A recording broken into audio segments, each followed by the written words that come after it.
ਕਿਵੇਂ ਪੰਜਾਬ ਸਰਕਾਰ ਵੱਲੋਂ ਕਾਂਗਰਸ ਪਾर्टी ਵੱਲੋਂ और खास तौर पे कुछ वजीरां ਵੱਲੋਂ जे उन्हां दे खिलाफ कोई खबर लगती है तो एक बड़ा ही इन्हां ने सिंपल प्रोसीजर अडॉप्ट किया, क्योंकि तुहानूं सब नूं पता है कि थाणेदार ये लवा रहे हैं, DSP इन्हां दे आखे लग रहे हैं। जे तुसीं खबर लाओ, पत्रकारी दा काम है, डेमोक्रेसी च लोकतंत्र च चौथा पावा लोकतंत्र का तुसी मन्ने जाने। और जिस दिन आज़ाद पत्रकारी नूं इस संघी ढांचे नूं जद कोई दबाउण दी कोशिश करूगा तो सुभाविक है उहदे फिर सिट्टे बड़े खतरनाक निकलणगे। और उही अटैम्प्ट जो इंदिरा गांधी ने जदों एमरजेंसी लाई सी, अज करोना के समय च फिर पत्रकारी ते कांग्रेस पार्टी एमरजेंसी का काम कर रही है। तुहानूं मैं घट्टो घट नहीं तो 15-20 पत्रकारां ते जिन्हां ते जिहड़ी धारा है बेसिक 188, 505 ते 67 ये धारावां ला के जिहड़ी ये खबर लावे कि जी राशन नहीं पहुँच रहा।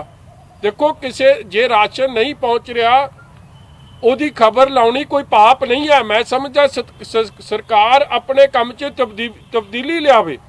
जे करोना वॉरीयर्स की तुसी गल कीती, जे PP किट्स की गल कीती, जिन्हें भी सरकार की कारगुजारी के खिलाफ कोई खबर लाई, ओदा ही जबान ओदा हर तरीके नाल ओनू दबाया गया कि वह खबर लाउण जोगा ना रहे। और यही काम इंदिरा गांधी ने कीता सी और बड़ा वड्डा रोस पैदा होया सी। और मैनू अज बड़े दुखी हिरदे नाल मैं अज इत्थे आया जदों काम बर्दाश्त तो बाहर हो गया कि हर जिले च ये जे पत्रकार ने जिन्हां दे मैं समझदा तुसी भी फेल हो गए तो मैं भी फेल हो गया कि असी उन्हां लई आवाज़ नहीं उठा सके, उन्हां लई यूनिटी च खड़े नहीं हो सके। इसलिए मेरी सब तो पहला तो बेनती है कि अक्रॉस ऑल अदारे मैं सारे जर्नलिस्ट भरावां नूं ये बेनती करदा कि जेड़े भी जर्नलिस्ट नाल किथे बेइंसाफी होवे, जे तुसी किसी इंसान नाल बेइंसाफी हुंदी है तुसी तगड़े होके लड़दे हो, जे तुहाडे भाईचारे नाल कोई बेइंसाफी होवे ਉਹ ਤੁਸੀਂ भी लड़ाई लड़ो। और असी भी श्रोमणी अकाली दल भी वो लड़ाई लड़न लई अगे आया। और मैं अज तुहानूं दसदा कि यह केस की जिम्मेवारी हुण मैं आप चुकी है 2 केसां की जिन्हें पत्रकारां नूं हिला के रखता। वेखो कल एक मर्डर का केस सामने आया सनप्रीत मांगट का। उस बंदे की गलती की है कि उन्हें जिहड़ा माइनिंग माफिया है जो कांग्रेस की शह ते चल रहा, जिहदे नाल हज़ारां करोड़ रुपए का नुकसान पंजाब के खजाने नूं हो रहा, पंजाब के खजाने नूं चूना लाया जा रहा है। जे उन्हें उहदियां खबरां लाइयां, अज उहदे ते जानलेवा हमला धमकियां पहला कई मिलियां, मगर कल उन्होंने 2 दिन पहला उन्होंने मार के उहदा कतल करता गया। और पहला यह शो किया गया कि दिस इज एक्सीडेंट। मैं धन्नवादी हाँ उन्होंने डॉक्टर साहिबाना ने जिन्हों ने आ सच्चाई नूं सामने रखिया। मैं हैरान हो गया कि उस पत्रकार वीर ते घट्टो घट नहीं तो उहदे जिन्ने वाइटल ऑर्गन सी मार मार चाकू ओदा हाल किया। मार मार चाकूआ नाल ओदे ते पता नहीं किन्ने क वार मारे कि ओदे सारे वाइटल ऑर्गन ओदे डैमेज करते। कोई कह रहा 14 वारी चाकू मारे, कोई कह रहा शायद 30 वारी चाकू मारे। किरपाना नाल अखीर च ओनू उत्थे मारता। और पुलिस केड़ी जिहड़ी पुलिस इस कांग्रेस की सरकार थले, उस पुलिस ने इनू एक्सीडेंट का रूप देने की कोशिश की। देखो जब ये और वो एक याद करो यंग पत्रकार है, दिस एक यंग पत्रकार है। और इस मांगट साहब का पत्रकार नवांशहर जिले नाल संबंधित है। जिस नवांशहर जिले की खबर इन्नी उजागर हुई सी सारी अखबारां च कि मुख्यमंत्री was forced to do aerial survey illegal mining का। और बाद आके उन्होंने विधान सभा च भी ਔਰ ਪ੍ਰੈਸ ਕਾਨਫਰੰਸ ਰਾਈ ਵੀ ਕਿਹਾ ਕਿ ਹਾਂ ਮੰਨਣੀ ਪਈ ਗੱਲ ਕਿ ਇਲੀਗਲ ਮਾਈਨਿੰਗ ਹੋ ਰਹੀ ਸੀ ਤੇ ਉਹਦੇ 'ਚ ਕਾਰਵਾਈ ਐਲਾਨਣੀ ਪਈ। ਇਹ ਹਾਲਾਤ ਸੀ। ਮਗਰ ਅੱਜ ਉਹ ਪੱਤਰਕਾਰ ਜਿਹਦੀ ਲੜਾਈ ਕਿਸੇ ਨਾਲ ਪਰਸਨਲ ਨਹੀਂ ਸੀ, ਪੰਜਾਬ ਦੇ ਖਜ਼ਾਨੇ ਦੀ ਲੁੱਟ ਜਿਹੜੀ ਕਾਂਗਰਸ ਪਾਰਟੀ ਨਾਲ ਹੋ ਰਹੀ ਸੀ ਉਹ ਉਜਾਗਰ ਕਰਦਾ ਹੋਇਆ ਅੱਜ ਆਪਣੀ ਮਾਂ ਦਾ ਪੁੱਤਰ ਅੱਜ ਸਾਰੇ ਪਰਿਵਾਰ ਨੂੰ ਵਿਛੋੜਾ ਦੇ ਕੇ ਚਲੇ ਗਿਆ। ਉਸ ਪਰਿਵਾਰ ਨੂੰ ਅੱਜ ਇਨਸਾਫ ਦਿਵਾਉਣ ਲਈ ਮੈਂ ਸਮਝਦਾ ਤੁਹਾਡੀ ਸਾਡੀ ਸਭ ਦੀ ਜਿੱਥੇ ਜ਼ਿੰਮੇਵਾਰੀ ਬਣਦੀ ਹੈ ਉੱਥੇ ਸਰਕਾਰ ਦੀ ਜਵਾਬਦੇਹੀ ਬਣਦੀ ਹੈ। ਔਰ ਉੱਥੇ ਹੱਥ ਕਾਂਗਰਸ ਦੇ MLA ਤੋਂ ਲੈ ਕੇ ਸੀਨੀਅਰ ਲੀਡਰਾਂ ਦਾ ਉਹਦੇ 'ਚ ਆ ਰਿਹਾ। ਬੜੀ ਛੇਤੀ ਉਹਦੇ ਵੀ ਅਸੀਂ ਖੁਲਾਸੇ ਕਰਾਂਗੇ। ਦੂਜੀ ਗੱਲ, ਅੱਜ ਬੜਾ ਅਫਸੋਸ ਹੋਇਆ, ਇਹ ਖਬਰ ਬੜੇ ਦਿਨ ਦੀ ਸੋਸ਼ਲ ਮੀਡੀਆ 'ਚ ਚੱਲ ਰਹੀ ਸੀ ਕਿ ਇੱਕ ਪੱਤਰਕਾਰ ਨੇ ਇਹ ਖਬਰ ਲਾਈ ਜਿਹੜਾ ਬਹੁ ਚਰਚਿਤ ਸੀ, ਕਾਲਾ ਬੱਕਰਾ करके खबर थी कि नंगे पैर चलने के बाद बकरे दान करेंगे। हाथी की सवारी करने वाले मंत्री घर से निकलने के बाद गाड़ी तक चलते हैं नंगे पैर। प्रशासन की अनुमति के बिना पार्क में रास्ता बनाने पर गिरे थे विवादों में। राजनीतिक कद बनाए रखने के लिए जोशी की शरण में मंत्री जी। देखो पत्रकार ने एक बड़ी सिंपल खबर लाई जो ਉਹਦੇ ਧਿਆਨ 'ਚ ਆਇਆ, ਜੋ ਉਹਨੇ ਵੇਖਿਆ, ਔਰ ਮੈਂ ਹੈਰਾਨ ਹੋ ਗਿਆ ਕਿ ਆ ਜਿਹੜੇ ਮੰਤਰੀ ਸਾਹਿਬ ਨੇ ਚਰਨਜੀਤ ਚੰਨੀ ਜੀ, ਅੱਜ ਉਸ ਪੱਤਰਕਾਰ ਤੇ ਪਰਚਾ ਹੋ ਗਿਆ ਹੈ। ਹੁਣ ਇਸ ਖਬਰ 'ਚ ਨਾ ਤਾਂ ਮੰਤਰੀ ਦਾ ਨਾਂ ਲਿਖਿਆ ਕਿੱਥੇ ਜੀ, जद मंत्री नूं केड़ा पाड़ा सुझ गया, तेरा तो नाम नहीं लिखिया, कुछ नहीं किया। अज उहदे ते 188 IPC जेड़े हर पत्रकारां ते लग गई है। जेड़ा कोई सच की गल करदा, इलीगल माइनिंग की गल करो, इलीगल शराब की गल करो, तुसी खजाने की लुट की गल करो, राशन की वंड की गल करो, जेड़े मजदूर जिन्हां नूं राशन नहीं मिलिया वो इत्थों छड्ड के चले गए। हर जिले चों लुधियाना, अमृतसर, पटियाला, बठिंडा, संगरूर, नवां शहर, रोपड़, अज उस पत्रकार मेरे वीर ते जय सिंह होरां ते, जय सिंह छिब्बड़ जी ते अज परचा दर्ज करता। 188 IPC, 505 IPC ते 67 उन्हें है कि 188 disobedience of order of public authority, मतलब बेलेबल 1 साल की ओदी सजा है। दूजा 505 है IPC, false statement circulated with internet and create enmity and hatred, non bailable 3 साल की सजा, 3 तो 5 साल की सजा। जे काले बकरे तुसी दान करना है, ये किहड़ी दुश्मनी पैदा हो रही है। मैं वो तो समझ सकता कि थोड़ी दुश्मनी चीफ सैकटरी नाल पैदा हुई है, होर किहदे नाल हो जानी। मगर मैं चलो अगली गल ते आवां कि ये जिहड़ा मंत्री साहब है ਇਹਦੀ ਗੱਲਾਂ ਪਹਿਲਾਂ ਵੀ ਬਹੁਤ ਚਰਚੇ 'ਚ ਰਹੀਆਂ। ਉਹ ਮੰਤਰੀ ਹੈ ਜਿਹ 'ਚ ਮੀ ਟੂ ਦਾ ਆਰੋਪ ਲੱਗਿਆ ਸੀ, ਔਰ ਉਦੋਂ ਵੀ ਇਹ ਕਾਂਗਰਸ ਪਾਰਟੀ ਨੇ, ਜਾਖੜ ਨੇ, ਉਹ ਸਾਡੀ ਸਤਿਕਾਰਯੋਗ ਭੈਣ ਨੂੰ, ਪੰਜਾਬ ਦੀ ਕਾਬਲ ਅਫਸਰ ਨੂੰ, IAS ਅਫਸਰ ਨੂੰ ਇਨਸਾਫ ਨਹੀਂ ਦਿਵਾਇਆ, ਬਲਕਿ ਇਸ ਮੰਤਰੀ ਨਾਲ ਖੜ ਕੇ ਉੱਤੇ ਵੀ ਦਬਾਅ ਬਣਾਇਆ। ਅੱਜ ਤੱਕ ਉਹਨੂੰ ਇਨਸਾਫ ਨਹੀਂ ਦਵਾ ਚੱਲੇ, ਔਰ ਉਦੋਂ ਵੀ ਬੜਾ ਰੌਲਾ ਪਿਆ। मगर सरकार की ताकत वरत के सोनिया गांधी, राहुल गांधी, जाखड़ साहब, कांग्रेस पार्टी अपना धक्का वरत के, जबर वरत के वो केस नूं किसी इल्जाम तक नहीं पहुँचने दिता। और उहदा क्या की गया कि मैं तो जी मैसेज किसी दोस्त नूं भेज रहा सी, चला उन्होंने गया, तू यह जा माड़ा लिखिया की सी फिर उहदे च, और इनक्वायरी क्यों नहीं हुई अज तक as we sit right now. ये मंत्री एक हैबिचुअल ऑफेंडर है, बार बार आपकी ताकत की दुरवरतों करता है, फ्रीडम ऑफ प्रेस नूं कतल करने की कोशिश करते हैं। और दुख की गल है कि इस मंत्री साहब ने कल्ले ने रोपड़, चमकौर साहब च 4-5 पत्रकारां ते परचे कराते इन्होंने, वो भी मैं लिस्ट तुहानूं दे दूंगा। फिर इन्होंने आ जिहड़े पत्रकारां ते इन्होंने परचे कराए आ, सज्जन सिंह सैनी साहब ते कराया, इकबाल सिंह ते कराया, मनजीत सिंह सैनी ते कराया, ਤੇ ਹੁਣ ਆ ਜੈ ਸਿੰਘ ਛਿੱਬੜ ਸਾਹਿਬ ਤੇ ਕਰਾਤਾ। ਦੇਖੋ ਫਰੀडम ਆਫ ਪ੍ਰੈਸ ਦਾ ਮਤਲਬ ਕੀ ਹੈ? ਤੁਹਾਡੇ ਧਿਆਨ 'ਚ ਕੋਈ ਗੱਲ ਆਈ ਔਰ ਤੁਸੀਂ ਲਾਤੀ, ਔਰ ਮੈਂ ਸਮਝਦਾ ਇਹ ਕਾਲੇ ਬੱਕਰੇ ਵਾਲੀ ਗੱਲ ਐਡੀ ਦਿਲ ਨੂੰ ਲਾਉਣ ਨੂੰ ਕੀ ਸੀ? ਦੁਨੀਆ ਪੁੱਛਣੀ ਚਾਹੁੰਦੀ ਹੈ ਕਿਉਂਕਿ ਤੁਸੀਂ ਗਾਲਾ ਬੱਕਰਾ ਝਟਕਾਉਣ ਨੂੰ ਫਿਰਦੇ ਸੀ ਕਿ ਤੁਹਾਡੀ ਵਜ਼ੀਰੀ ਕੈਪਟਨ ਸਾਹਿਬ ਝਟਕਾਉਣ ਨੂੰ ਫਿਰਦੇ ਉਸ ਚੱਕਰ 'ਚ, ਚੀਫ ਸੈਕਟਰੀ ਦੀ ਲੜਾਈ 'ਚ, ਕਿਹੜੀ ਚੱਕਰ 'ਚ? ਮਗਰ ਤੁਸੀਂ ਪਰਚਾ ਦੇਤਾ ਉਹ ਵਿਚਾਰੇ ਪੱਤਰਕਾਰ ਤੇ ਜਿਹਨੇ ਖਬਰ ਲਾਈ। ਫਿਰ ਦੂਜੀ ਗੱਲ, ਇਹ ਉਹੀ ਮੰਤਰੀ ਹੈ ਜਿਹਨੇ ਇਲੀਗਲ ਤਰੀਕੇ ਨਾਲ ਚੰਡੀਗੜ੍ਹ 'ਚ ਧੱਜੀਆਂ ਉਡਾਉਂਦੇ ਹੋਏ ਇੱਕ ਸੜਕ ਬਣਾਈ। ਕਿਉਂ? ਕਿਉਂਕਿ ਕਿਸੇ ਨੇ ਸਲਾਹ ਦੇ ਦਿੱਤੀ ਕਿ ਬਈ ਆ ਤੇਰਾ ਜਿਹੜਾ ਉਡਾਰੀ ਦਾ ਰਸਤਾ ਨਾ, ਜਿਹੜੇ ਚੜ੍ਹਾਈ ਹੋਣੀ ਹੈ ਤੇਰੀ, ਇਹ ਅੱਗੇ ਦੀਵਾਰ ਆ ਜਾਂਦੀ ਹੈ, ਇਸ ਲਈ ਤੇਰੀ ਚੜ੍ਹਾਈ ਨਹੀਂ ਹੋ ਸਕਦੀ, ਆ ਰਾਈਟ ਢਾ ਦੇ। ਮਤਲਬ ਪਬਲਿਕ ਸਪੇਸ, ਗ੍ਰੀਨ ਸਪੇਸ ਨੂੰ ਢਾਣ ਦਾ ਕੰਮ ਕੀਤਾ। ਉਦੋਂ ਐਡੇ ਰੌਲੇ ਪਏ। ਆ Punjab minister Charanjit Singh Channi builds illegal road advised by astrologer, ਇਹਦਾ ਬਹੁਤ ਰੌਲਾ ਪਿਆ।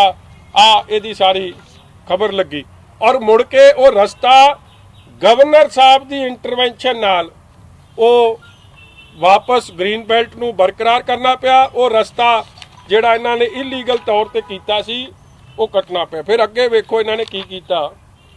ਇਹ ਮੰਤਰੀ ਸਾਹਿਬ ਨੇ ਹਾਥੀ ਦੀ ਸਵਾਰੀ ਵੀ ਕੀਤੀ ਫਿਰ, ਕਿਉਂਕਿ ਕਿਸੇ ਨੇ ਕਹਿਤਾ ਕਿ ਜੇ ਤੂੰ ਹਾਥੀ ਦੀ ਸਵਾਰੀ ਨਹੀਂ ਕਰੇਗਾ ਤੇ ਵਜ਼ਾਰਤ ਜਾਂਦੀ ਰਹੂ।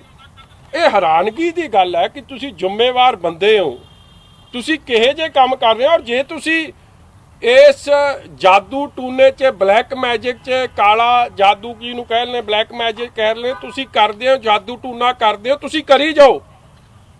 ਇਹ ਤੁਹਾਡੀ ਸੋਚ ਹੈ, ਅਸੀਂ ਉਹਦੇ ਖਿਲਾਫ ਹਾਂ। ਮਗਰ ਤੁਸੀਂ ਉਹ ਜਾਦੂ ਟੂਨਾ ਆਪਦੀ ਕਾਂਗਰਸ ਪਾਰਟੀ ਤੱਕ ਸੀਮਿਤ ਰੱਖੋ।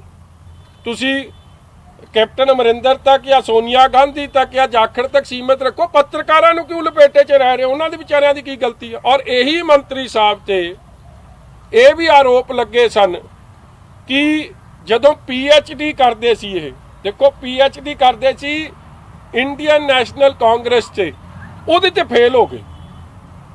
ਮਤਲਬ ਕਾਂਗਰਸ ਪਾਰਟੀ ਤੇ PhD ਕਰ ਰਹੇ ਸੀ, ਫੇਲ ਹੋ ਗਏ। ਇਹਨਾਂ ਲਈ ਕਾਨੂੰਨ ਹੀ ਬਦਲਤਾ, ਪਾਸ ਮਾਰਕ ਹੀ ਘਟਾਤਾ ਕਿ ਚਲੋ ਕਾਂਗਰਸ ਪਾਰਟੀ ਤੇ ਕਰ ਰਿਹਾ, ਕਿਹੜਾ ਕੋਈ ਐਡੀ ਵੱਡੀ PhD ਹੈ, ਇਹਦੇ ਤੇ ਫੇਲ ਹੋ ਗਿਆ ਤੇ ਫਿਰ ਇਹਨੂੰ ਪਾਸ ਕੀਤਾ। ਮਤਲਬ ਇਹ ਜਿਹੇ ਤਾਂ ਹਾਲ ਹੈ ਇਹਨਾਂ ਦੇ। ਫਿਰ ਇਹੀ ਜਿਹੜਾ ਹੈ ਹੋਰ ਵੀ ਇਹਨਾਂ ਤੇ ਕਦੇ ਕਿਸੇ ਨੇ ਕਹਿਤਾ, ਮੈਂ ਸਾਰਾ ਸੈਸ਼ਨ ਵੇਖਿਆ, ਉਦੋਂ ਗਰਮੀ ਕਾਫੀ ਹੋ ਗਈ ਸੀ, ਇਹਨਾਂ ਨੇ ਸ਼ਾਲ ਹੀ ਨਹੀਂ ਲਾਈ ਐਤਕੀ ਵਿਧਾਨ ਸਭਾ ਸੈਸ਼ਨ। ਇਹਨਾਂ ਨੇ ਚਿੱਟੀ ਸ਼ਾਲ ਦਾ ਲਪੇਟਾ ਦਿੱਤਾ ਸੀ। ਤਾਂ ਅਸੀਂ ਪੁੱਛ ਵੀ ਲਿਆ ਸੀ ਹਾਊਸ ਦੇ ਅੰਦਰ ਕਿ ਮੰਤਰੀ ਜੀ ਆ ਕਿਹੜੇ ਤੰਤਰ ਮੰਤਰ ਦਾ ਬਲੈਕ ਮੈਜਿਕ ਹੈ, ਕੀ ਚੱਕਰ ਹੈ? ਖੋਲਦੇ ਨਹੀਂ ਤੁਸੀਂ ਵੀ। ਉਹ ਸ਼ੋਲੇ ਦੀ ਫਿਲਮ ਵਾਂਗੂ ਜਿਵੇਂ ਉਹ ਸੀ ਨਹੀਂ, ਉਹ ਹੀਰੋ ਜਾ ਕਿਹੜਾ ਸੀ ਉਹ, ਸੰਜੀਵ ਕੁਮਾਰ, ਉਹਨੇ ਵੀ ਸ਼ਾਲ ਦਾ ਦੇ ਢੇਰੀ ਦੀ ਦਿੱਤੀ ਹੋਈ ਸੀ, ਆਉਂਦਾ ਹੀ ਨਹੀਂ ਸੀ, ਕੱਢਦਾ ਹੀ ਨਹੀਂ ਸੀ। ਮੈਂ ਉਹ ਜਿਹਾ ਝੂਮ ਸਿਸਟਮ ਕੀਤਾ। ਮੈਂ ਯਾਰ ਕੋਈ ਗੱਲ ਸਿਆਣੀ ਕਰੋ। ਮਗਰ ਚਲੋ ਹੈ ਇਹ ਪਤਾ ਨਹੀਂ ਕਿਉਂ ਬਾਂਹ ਅਸਲ 'ਚ ਤਾਂ ਸੀਗੀਆਂ, ਅਸਲ 'ਚ ਤਾਂ ਸੀਗੀਆਂ, ਫਿਲਮ 'ਚ ਨਹੀਂ। ਆ ਮੰਤਰੀ ਸਾਹਿਬ ਦੇ ਆ ਹਰਕਤਾਂ, ਇੱਕ ਇਹ ਤੇ ਅਨੇਕਾਂ ਇਹੋ ਜਿਹੀਆਂ ਹਰਕਤਾਂ ਲੱਗੀਆਂ ਇਹਨਾਂ ਦੀਆਂ। ਮੈਨੂੰ ਹੈਰਾਨਗੀ ਹੈ ਜਿਹੜਾ ਸਾਡੀਆਂ ਧੀਆਂ ਭੈਣਾਂ ਦੇ ਨਾਲ ਮਿਸਬਿਹੇਵ ਕਰੇ, ਜਿਹੜਾ ਹਰ ਤਰੀਕੇ ਦਾ ਇਹਦੇ ਤੇ ਆਰੋਪ ਹੈ ਕਰਪਸ਼ਨ ਦਾ, ਧੀਆਂ ਭੈਣਾਂ ਨਾਲ ਬਦਸਲੂਕੀ, IAS ਅਫਸਰ ਨਾਲ ਬਦਸਲੂਕੀ, ਤੇ ਉਹ ਜਿਹਾ ਬੰਦੇ ਨੂੰ ਜਿਹੜਾ ਇਹ ਖਬਰ ਵੀ ਤੁਸੀਂ ਹੈਰਾਨਗੀ ਹੈ ਇਹਦੇ 'ਚ ਖਬਰ 'ਚ ਲਿਖਿਆ ਕਿ ਨੰਗੇ ਪੈਰੀ ਚੜ ਕੇ ਇਹਨਾਂ ਨੂੰ ਕਿਸੇ ਨੇ ਕਹਿਤਾ ਕਿ ਤੇਰੀ ਵਜ਼ਾਰਤ ਲੱਥ ਜਾਣੀ ਹੈ। ਉਹ ਮੈਂ ਪੜ੍ਹ ਦਿੰਦਾ ਤੁਹਾਨੂੰ। ਉਹਨਾਂ ਨੂੰ ਕਿਹਾ ਗਿਆ ਕਿ ਸੱਚ ਉਹ ਵੀ ਯਾਦ ਹੋਣਾ ਤੁਹਾਨੂੰ, 2 ਕਾਬਿਲ ਕੈਂਡੀਡੇਟ ਸੀ, ਉਹਨਾਂ ਦਾ ਟੌਸ ਕਰਤਾ। ਯਾਰ ਤੁਸੀਂ ਮੈਰਿਟ ਤੇ ਕੰਮ ਦੇ ਦਿਓ, ਇਹ ਟੌਸ ਮੰਤਰੀਆਂ ਦੇ ਕੰਮ ਥੋੜੀ ਆ। ਮੰਤਰੀ ਡੋਂਟ ਵਰਕ ਔਨ ਟੌਸ। ਫਿਰ ਵੇਖੋ ਇਹਨਾਂ ਨੂੰ ਕਿਸੇ ਨੇ ਕਹਿ ਦਿੱਤਾ ਕਿ ਨੰਗੇ ਪੈਰੀ ਤੂੰ ਚੱਲ ਕੇ ਜਾਣਾ, ਖੱਬਾ ਪੈਰ ਅੱਗੇ ਰੱਖਣਾ। ਆ ਵਿਚਾਰੇ ਨੇ ਤਾਂ ਜੋ ਦੁਨੀਆ ਪੁੱਛਦੀ ਹੈ ਉਹ ਚੀਜ਼ਾਂ ਲਿਖਦੀਆਂ ਤੇ ਉੱਤੇ ਪਰਚਾ ਦੇਤਾ ਆ 188 ਦਾ। ਅੱਜ ਮੈਂ ਤਾਂ ਤੁਹਾਡੇ ਕੋਲ ਆਇਆ ਕਿਉਂਕਿ ਮੈਂ ਜੈ ਸਿੰਘ ਛਿੱਬੜ ਸਾਹਿਬ ਨਾਲ ਗੱਲ ਕੀਤੀ ਔਰ ਮੇਰੇ ਮਨ ਤੇ ਐਡਾ ਇਸ ਗੱਲ ਦਾ ਬੋਝ ਪਿਆ ਕਿ ਉਹਦੀ 18 ਜਾਂ 19 ਸਾਲ ਦੀ ਬੇਟੀ ਘਰ 'ਚ ਸੀ। ਪੁਲਿਸ ਨੇ ਰੇਡ ਕੀਤੀ ਉਹਦੇ ਘਰ 'ਚ। ਜਦੋਂ ਕੁੜੀ ਕੱਲੀ ਘਰੇ ਆ, ਬੇਟੀ ਕੱਲੀ ਘਰੇ, ਉਹਨੇ ਨਹੀਂ ਦਰਵਾਜ਼ਾ ਖੋਲਿਆ। ਪੁਲਿਸ ਨੇ ਐਡਾ ਹੰਗਾਮਾ ਕੀਤਾ, ਇਸ ਤਰ੍ਹਾਂ ਬਿਹੇਵ ਕੀਤਾ ਜਿਵੇਂ ਪਤਾ ਨਹੀਂ ਕਿਹੜੇ ਐਂਟੀ ਨੈਸ਼ਨਲ ਐਲੀਮੈਂਟ ਦੇ ਘਰ ਰੇਡ ਹੋ ਰਿਹਾ ਔਰ ਮਿਸਬਿਹੇਵ ਕੀਤਾ, ਮਾੜਾ ਬੋਲਿਆ, ਗਾਲਾਂ ਤੱਕ ਕਹਿੰਦੇ ਕੱਢਿਆ। ਜਦ ਗਵਾਂਢੀ ਆ ਗਏ ਉਦੋਂ ਪੁਲਿਸ ਭੱਜੀ ਔਰ ਰੇਡ ਕਿੱਥੇ ਕੀਤਾ? ਚੰਡੀਗੜ੍ਹ 'ਚ ਸੈਕਟਰ 39 'ਚ। ਇਹ ਕਿਹੜਾ ਮੁਜਰਮ ਹੈ ਜੀ? ਜੈ ਸਿੰਘ ਛਿੱਬੜ ਨੇ ਇਹੀ ਖਬਰ ਲਾਤੀ ਕੱਲੀ ਕਿ ਇਹਨਾਂ ਨੇ ਹਾਥੀ ਦੀ ਸਵਾਰੀ ਕੀਤੀ ਹੈ ਜਾਂ ਇਹਨਾਂ ਨੇ ਆਪਣਾ ਆ ਕਾਲਾ ਬੱਕਰਾ ਰੱਖਿਆ। ਤੇ ਇਸ ਗੱਲ ਤੇ ਜੇ ਇਸ ਤਰੀਕੇ ਦੀ ਕਾਰਵਾਈਆਂ ਹੋਣ ਲੱਗ ਗਿਆ ਫਿਰ ਫਰੀडम ਆਫ ਪ੍ਰੈਸ ਗਈ ਕਿੱਥੇ?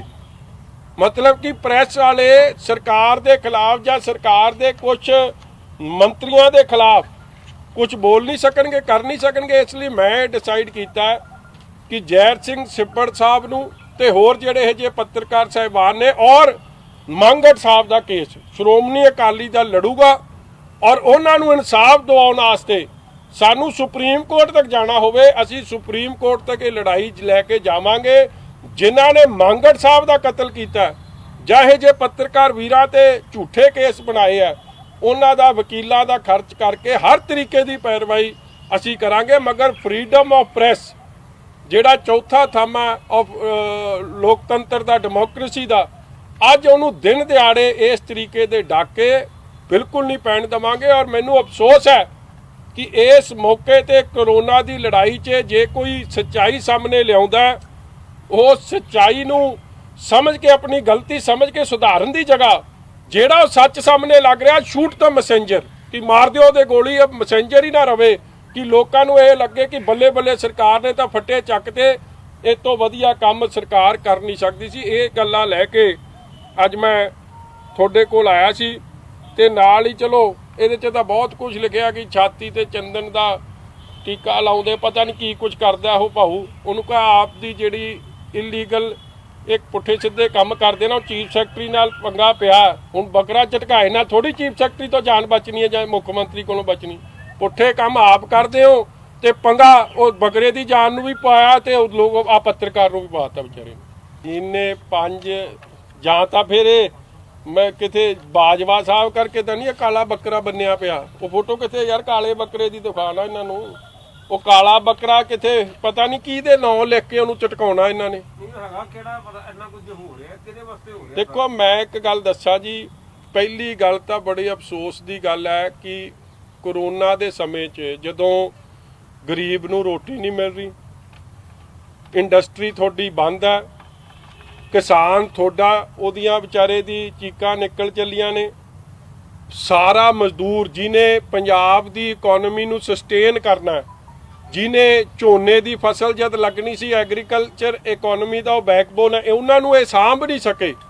ਮਜ਼ਦੂਰਾਂ ਦੇ ਇਹ 6000 ਰੁਪਈਆ ਉਹਨਾਂ ਦੇ ਅਕਾਊਂਟ 'ਚ ਪਾ ਨਹੀਂ ਸਕੇ, ਦਿਹਾੜੀ ਉਹਨੂੰ ਦੇ ਨਹੀਂ ਸਕੇ, ਬਿਜਲੀ ਦੇ ਬਿੱਲ ਅੱਧੇ ਕਰ ਨਹੀਂ ਸਕੇ। ਉਸ ਮਹਾਮਾਰੀ ਦੇ ਸਮੇਂ 'ਚ, ਸੰਕਟ ਦੇ ਮੌਕੇ 'ਚ, ਜਦੋਂ ਸਾਡੇ ਕਰੋਨਾ ਵਾਰੀਅਰਸ ਨੂੰ ਬੇਸਿਕ ਫੈਸਿਲਿਟੀਜ਼ PPE ਕਿੱਟ ਦੀਆਂ ਨਹੀਂ ਪਹੁੰਚ ਸਕੀਆਂ, ਉਸ ਸਮੇਂ 'ਚ ਆਪਦੇ ਕੰਮ 'ਚ ਧਿਆਨ ਦੇਣ ਦੀ ਜਗ੍ਹਾ ਇਹਨਾਂ ਨੇ ਇਲੀਗਲ ਮਾਈਨਿੰਗ, ਇਲੀਗਲ ਸ਼ਰਾਬ ਦੀ ਵਿਕਰੀ, ਹਜ਼ਾਰਾਂ ਕਰੋੜ ਦਾ 5600 ਕਰੋੜ ਦਾ ਸ਼ਰਾਬ 'ਚ ਚੂਨਾ ਔਰ ਕੋਈ 2-2.5 ਹਜ਼ਾਰ ਕਰੋੜ ਦਾ ਇਲੀਗਲ ਮਾਈਨਿੰਗ ਚੂਨਾ ਲਾਉਣ ਦੀ ਬਾਅਦ ਇਹ ਫਿਰ ਲੜੇ ਆ। ਦੇਖੋ ਲੜਾਈ ਕਾਹਦੀ ਆ ਉੱਥੇ ਇਨ ਦ ਕੈਬਨਿਟ ਮੀਟਿੰਗ? ਲੜਾਈ ਇਸ ਗੱਲ ਦੀ ਹੋਈ ਕਿ ਰੈਵਨਿਊ ਲਾਸ ਐਕਸਾਈਜ਼ 'ਚ ਕਿਉਂ ਹੋ ਰਿਹਾ। ਚੀਫ ਸੈਕਟਰੀ ਨੇ ਇਹ ਗੱਲ ਕਹੀ, ਇੱਕ ਸਵਾਲ ਤੁਸੀਂ ਆਪਣੇ ਆਪ ਨੂੰ ਪੁੱਛੋ ਕਿ ਜਿਹੜੀ ਪਾਲਿਸੀ ਲਾਗੂ ਹੁੰਦੀ ਹੈ, ਜੇ ਪਾਲਿਸੀ ਚੰਡੀਗੜ੍ਹ 'ਚ ਬਣਦੀ ਆ, ਉਹ ਲਾਗੂ ਥੱਲੇ ਤਦ ਹੀ ਹੋ ਸਕਦੀ ਹੈ ਜੇ ਤੁਹਾਡੇ ਮੰਤਰੀਆਂ ਦਾ, ਤੁਹਾਡੀ ਪਾਰਟੀ ਦਾ ਸਹਿਯੋਗ ਮਿਲੇ। ਜੇ ਥੱਲੇ ਐਕਸਾਈਜ਼ ਇੰਸਪੈਕਟਰ ਤੋਂ ਥਾਣੇਦਾਰ ਸਾਰੇ MLA ਵਜ਼ੀਰ ਲਵਾ ਰਹੇ ਆ, ਉਹ ਲੋਕ ਇਲੀਗਲ ਸ਼ਰਾਬ ਦੀ ਸੇਲ, 2 ਨੰਬਰ ਸ਼ਰਾਬ ਦੀ ਸੇਲ ਨੂੰ ਨਹੀਂ ਰੋਕਣਗੇ ਤਾਂ ਚੰਡੀਗੜ੍ਹ 'ਚ ਬੈਠੇ ਕਿਸੇ ਪਾਲਿਸੀ ਦਾ ਕੋਈ ਫਾਇਦਾ ਨਹੀਂ। ਇੱਥੋਂ ਰੌਲਾ ਪਿਆ ਔਰ ਗੱਲ ਬਠਿੰਡੇ ਦੀ ਚੱਲੀ, ਬਠਿੰਡੇ ਤੋਂ ਰੌਲਾ ਵੱਧਦਾ ਇਹ ਦੋਵੇਂ ਵਜ਼ੀਰ ਆਪਸ 'ਚ ਲੜ ਪਏ। ਹੁਣ ਲੜਾਈ ਕਾਹਦੀ ਆ? ਇਹ ਨਹੀਂ ਕਿ ਫਲਾਣੇ ਗਰੀਬ ਨੂੰ ਰੋਟੀ ਨਹੀਂ ਮਿਲੀ ਜਾਂ ਉਹਦੇ ਅਕਾਊਂਟ 'ਚ 6000 ਰੁਪਈਆ ਨਹੀਂ ਪਹੁੰਚਿਆ। ਲੜਾਈ ਇਸ ਗੱਲ ਦੀ ਹੋਈ ਕਿ ਕਿਹਨੇ ਸ਼ਰਾਬ ਵੱਧ ਬਕਾਈ ਆ, ਤੂੰ ਵੱਧ ਬਕਾਈ, ਫਲਾਣੇ ਨੇ ਵੱਧ ਬਕਾਈ, ਢਿੰਗੜੇ ਨੇ ਵੱਧ ਬਕਾਈ। ਰੌਲਾ ਤਾਂ ਪੈ ਗਿਆ 2000 ਕਰੋੜ ਦਾ। ਔਰ ਦੁੱਖ ਦੀ ਗੱਲ ਇਹ ਹੈ ਕਿ 2 ਮੰਤਰੀ, ਵੇਖੋ ਮੈਂ ਪਿੰਡਾਂ 'ਚ ਤਾਂ ਇਹ ਗੱਲ ਸੁਣਦਾ ਉਹ ਮੰਤਰੀ ਕੀ ਕਹਿ ਰਿਹਾ ਜੀ, ਮੇਰੀ ਜਾਤੀ ਸੂਚਕ ਲਫ਼ਜ਼ ਕਹੇ ਯਾਰ, ਜੇ ਤੇਰੇ 'ਚ ਫਿਰ ਜੇ ਕਹੇ ਆ, ਅਸੀਂ ਆਪ ਕਹਿੰਦੇ ਤੂੰ ਦੇ ਪਰਚਾ, ਫਿਰ ਚੱਲ ਪਰਚਾ ਦੇ, ਚੱਲ ਕੇ ਪਰਚਾ ਕਿਉਂ ਨਹੀਂ ਦਿੰਦਾ ਫਿਰ ਬਾਜਵਾ ਸਾਹਿਬ ਦੇ ਖਿਲਾਫ? ਮਤਲਬ ਐਵੇਂ ਲੋਕਾਂ ਨੂੰ ਭੰਬਲ ਪੂਸਾ ਪਾਉਣਾ। ਪਹਿਲੀ ਗੱਲ ਜਾਤ ਪਾਤ ਦੀ ਗੱਲ ਦੋ ਵਜ਼ੀਰ ਕਰਨ, ਇਹ ਵੈਸੀ ਨਹੀਂ ਚੰਗੀ। ਸਾਨੂੰ ਗੁਰੂ ਸਾਹਿਬ ਨੇ ਬੜੀ ਵੱਡੇ ਪੱਧਰ ਤੇ ਸਮਤ ਬਖਸ਼ੀ ਕਿ ਜਾਤ ਪਾਤ ਤੋਂ ਉੱਤੇ ਉੱਠ ਕੇ ਚੌ ਵਰਨਿਆਂ ਨੂੰ ਸਾਂਝੇ ਉਪਦੇਸ਼ ਦੀ, ਤੇ ਇਹ ਕੀ ਗੱਲ ਦੱਸਦੇ ਫਿਰ ਰਹੇ। ਚਲੋ ਉਹ ਇਹਨਾਂ ਦਾ ਰੌਲਾ। ਅਫਸੋਸ ਦੀ ਗੱਲ ਕੀ ਇਸ ਸਮੇਂ 'ਚ, ਉਸ ਤੋਂ ਬਾਅਦ ਇੱਕ ਕਹਿ ਰਿਹਾ ਮੈਂ ਸੱਚ ਬੋਲ ਰਿਹਾ, ਦੂਜਾ ਕਹਿ ਰਿਹਾ ਮੈਂ ਝੂਠ ਬੋਲ ਰਿਹਾ। ਹੁਣ ਮੈਂ ਜੀ, ਮੈਨੂੰ ਆਪਾਂ ਤਾਂ ਮੌਕੇ ਤੇ ਸੀ ਨਹੀਂ, ਮਗਰ ਮੈਨੂੰ ਜੇ ਤੁਸੀਂ ਬਾਜਵਾ ਸਾਹਿਬ ਦਾ ਸੁਭਾਅ ਪੁੱਛੋ, ਜੋ ਮੈਂ ਵੇਖਿਆ, ਜਿੰਨਾ ਮੈਂ ਤਾਂ ਉਹਨਾਂ ਨੂੰ ਮਾੜਾ ਬੋਲਦੇ ਕਦੇ ਵਿਧਾਨ ਸਭਾ 'ਚ ਨਹੀਂ ਵੇਖਿਆ, ਉਹ ਨਹੀਂ ਵੇਖਿਆ। ਮਗਰ ਜੇ ਮਾੜਾ ਬੋਲੇ ਆ, ਕਿਸੇ ਨੂੰ ਜਾਤੀ ਦੇ ਖਿਲਾਫ ਲਫ਼ਜ਼ ਬੋਲੇ, ਮੈਂ ਉਹਦੇ ਖਿਲਾਫ ਆ, ਫਿਰ ਪਰਚਾ ਦਰਜ ਕਰਾਉਣ ਚੰਨੀ ਜੀ, ਉਹ ਵੀ ਨਹੀਂ ਕਰਾਉਂਦੇ। ਤੇ ਅਗਲੀ ਗੱਲ ਮੈਂ ਕਰਦਿਆਂ, ਮਗਰ ਚੰਨੀ ਸਾਹਿਬ ਦਾ ਵੀ ਜੇ ਮੈਂ ਪਿਛੋਕੜ ਵੇਖਾਂ, ਮੀਟੂ ਤੋਂ ਲੈ ਕੇ ਕੀ ਕੁਝ ਕੰਮ, ਇਹਨਾਂ ਦੇ ਵੀ ਕੋਈ ਆਦਤਾਂ ਇਹਨਾਂ ਦੀ ਵੀ ਕੋਈ ਚੰਗੀਆਂ ਨਹੀਂ। ਆ ਵਿਚਾਰੇ ਪੱਤਰਕਾਰ ਤੇ ਪਰਚਾ ਕਰਤਾ, ਉਹਨੇ ਕੀ ਗਲਤੀ ਕੀਤੀ? ਉਹਨੇ ਨਾਂ ਤੱਕ ਨਹੀਂ ਲਿਖਿਆ, ਮਗਰ ਉੱਤੇ ਚਮਕੌਰ ਸਾਹਿਬ ਦੀ ਪਵਿੱਤਰ ਧਰਤੀ ਤੇ ਸੱਚ ਬੋਲਣ ਦੇ ਪਿੱਛੇ ਇਹਨਾਂ ਨੇ ਆਪਦੇ ਤਾਕਤ ਵਰਤ ਕੇ SHO ਤੋਂ ਉੱਥੇ ਥਾਣਾ ਚਮਕੌਰ ਸਾਹਿਬ ਤੇ ਝੂਠਾ ਪਰਚਾ ਕਰਾਤਾ। I am against that. ਤੁਸੀਂ ਆਪਦੀ ਤਾਕਤ ਇਸ ਤਰ੍ਹਾਂ ਨਹੀਂ ਵਰਤ ਸਕਦੇ।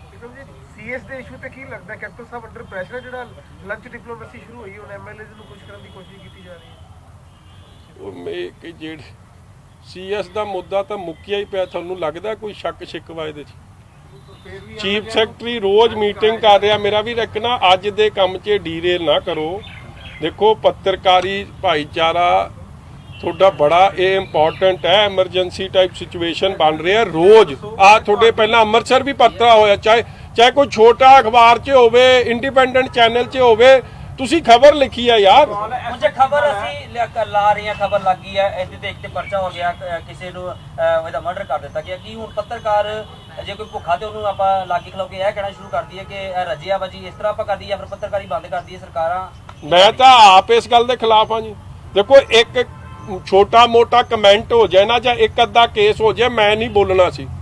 ਮਗਰ ਮੰਗੜ ਸਾਹਿਬ ਦੇ ਕਤਲ ਤੋਂ ਬਾਅਦ ਮੈਂ ਸਮਝਦਾ ਅਸੀਂ ਸਾਰੇ ਫੇਲ ਹੋ ਗਏ ਹਾਂ। ਜੇ ਅਸੀਂ ਸਾਰੇ ਪਹਿਲਾਂ ਐਕਟ ਕਰ ਜਾਂਦੇ, ਤੁਸੀਂ ਤੇ ਅਸੀਂ, ਸ਼ਾਇਦ ਅੱਜ ਮੰਗੜ ਸਾਹਿਬ ਜਿਉਂਦੇ ਹੁੰਦੇ ਤੇ ਉਹਦੇ ਮਾਪਿਆਂ ਨੂੰ ਇਸ ਜਾਂ ਉਹਦੇ ਪਰਿਵਾਰ ਨੂੰ ਇਸ ਔਖੀ ਘੜੀ ਚੋਂ ਨਿਕਲਣਾ ਨਾ ਪੈਂਦਾ। ਅੱਜ ਕਈ ਜ਼ਿਲ੍ਹਿਆਂ 'ਚ ਪਰਚੇ ਦਰਜ ਹੋ ਗਏ। ਹੁਣ ਇਹ ਬੰਦੇ ਤੇ, ਉਹ ਬੇਟੀ ਤੇ ਕੀ ਬੀਤੀ ਹੋਊਗੀ? ਇਹ ਛਿੱਬੜ ਸਾਹਿਬ ਦੀ ਬੇਟੀ ਤੇ 18-19 ਸਾਲ ਦੀ ਬੇਟੀ ਹੋਵੇ। ਮੈਂ ਤਾਂ ਅੱਜ ਬੇਨਤੀ ਕਰਦਾ ਕੈਪਟਨ ਅਮਰਿੰਦਰ ਸਿੰਘ ਨੂੰ, ਇਹ ਪਰਚੇ ਖਾਰਿਜ ਕਰਨ, ਔਰ ਜਿਹੜੇ ਅਫਸਰਾਂ ਨੇ ਜਾ ਕੇ ਉੱਥੇ ਬਦਤਮੀਜ਼ੀ ਕੀਤੀ ਉਹਦੇ ਘਰ 'ਚ ਉਹ ਬੇਟੀ ਨਾਲ, ਉਹਨਾਂ ਤੇ ਪਰਚਾ ਦਰਜ ਹੋਵੇ, ਫਿਰ ਤਾਂ ਮੈਂ ਮੰਨੂਗਾ। ਨਹੀਂ ਤਾਂ ਇਹ ਹਾਥੀ ਕੇ ਦਾंत ਦਿਖਾਣੇ ਕੋ ਔਰ ਚਬਾਣੇ ਕੋ ਔਰ ਨਵਦੀਪ ਨੂੰ ਕਰਤਾ ਨਾ ਇਹਨਾਂ ਨੇ ਲਾਈਨ ਹਾਜ਼ਰ, ਜਿਹਨੇ MLA ਨੂੰ, ਜਿਹਦੇ ਨਾਲ ਕੱਲੀ ਇਹੀ ਗਲਤੀ, ਤੂੰ ਸਤਿ ਸ੍ਰੀ ਅਕਾਲ ਨਹੀਂ ਬੁਲਾਈ। ਕਿਹੜੀ ਸਤਿ ਸ੍ਰੀ ਅਕਾਲ ਬੁਲਾਉਣਾ ਚਾਹੁੰਦੇ? ਜਿਹੜਾ ਸੋਨੂ ਬਾਬਾ ਚਾਹੁੰਦਾ ਸੀ। ਸੋਨੂ ਬਾਬੇ ਦੀ ਕਹਾਣੀ ਪਤਾ ਨਾ ਤੁਹਾਨੂੰ? ਉਸੇ ਏਰੀਏ ਦਾ, ਉਸੇ ਥਾਣੇ ਦਾ, ਹਰੀਕੇ ਦਾ, ਕਿ ਉਹਦੀ ਸਤਿ ਸ੍ਰੀ ਅਕਾਲ, ਉਹ ਸਤਿ ਸ੍ਰੀ ਅਕਾਲ ਦੀ ਗੱਲ ਕਰਦਾ ਸੀ। ਯੰਗ ਅਫਸਰ ਨੂੰ ਸਿਰਫ ਇਸ ਲਈ ਉਹਨੂੰ ਟਾਰਗੇਟ ਕਰਤਾ, ਔਰ ਅੱਜ ਉਹਦੀ ਬਦਲੀ ਹੋ ਗਈ। ਔਰ ਵੀ ਆਰ ਆਲ, ਕੀ ਫਾਇਦਾ DGP ਨੂੰ ਇੱਥੇ ਅਮਰਜੀਤ ਸਿੰਘ ਲਾਉਣ ਦਾ? ਕੀ ਫਾਇਦਾ ਹੋਇਆ ਫਿਰ, ਜੇ ਤੁਸੀਂ ਇੰਨੀ ਬੇਇਨਸਾਫੀ ਨਵਦੀਪ ਨਾਲ ਕਰੋਗੇ? ਔਰ ਅੱਜ ਮੈਨੂੰ ਇੱਕ ਗੱਲ ਦੀ ਤਸੱਲੀ ਹੋਈ ਹੈ, ਅੱਜ ਕੋਰਟਾਂ 'ਚ ਸਾਡਾ ਵਿਸ਼ਵਾਸ ਹੋਰ ਉੱਠਿਆ। ਉਹ SHO ਸੀ, ਉਹਦਾ ਨਾਂ ਖੰਨੇ ਵਾਲੇ ਦਾ, ਜਿਹਨੂੰ ਫੇਰ ਪ੍ਰੋਟੈਕਸ਼ਨ ਕਾਂਗਰਸ ਦੇ MLA ਦੇ ਰਹੇ ਆ, ਬਲਜਿੰਦਰ ਸਿੰਘ। ਮੈਂ ਆਪ DGP ਨੂੰ ਚਿੱਠੀ ਲਿਖੀ ਉਹਦੇ ਖਿਲਾਫ ਕਿ ਇਹਨੇ ਗੁਰਸਿੱਖ ਦੀ ਕਕਾਰਾਂ ਦੀ ਬੇਅਦਬੀ ਕੀਤੀ ਹੈ, ਔਰ ਨੰਗੇ ਕਰਕੇ ਸਾਰਾ ਰਿਸ਼ਤਾ ਸ਼ਰਮਸ਼ਾਰ ਕੀਤਾ, ਪਿਓ ਨੂੰ ਪੁੱਤ ਅੱਗੇ, ਪੁੱਤ ਨੂੰ ਪਿਓ ਅੱਗੇ, ਔਰ ਇੱਕ SC ਭਾਈਚਾਰੇ ਨੂੰ ਉਸ ਤਰ੍ਹਾਂ ਜਲੀਲ ਕੀਤਾ। ਮੈਂ ਕਿਹਾ ਜੇ ਇੱਕ ਸਧਾਰਨ ਬੰਦਾ ਹੁੰਦਾ ਉੱਤੇ ਪਰਚਾ ਬਣ ਜਾਂਦਾ ਸੀ, ਤੇ ਥਾਣੇਦਾਰ ਮੈਂ ਕਿਹਾ ਕਾਰਵਾਈ ਤੋਂ ਉੱਤੇ, ਔਰ ਫਿਰ ਉਸ ਵੀਡੀਓ ਨੂੰ ਵਾਇਰਲ ਕੀਤਾ।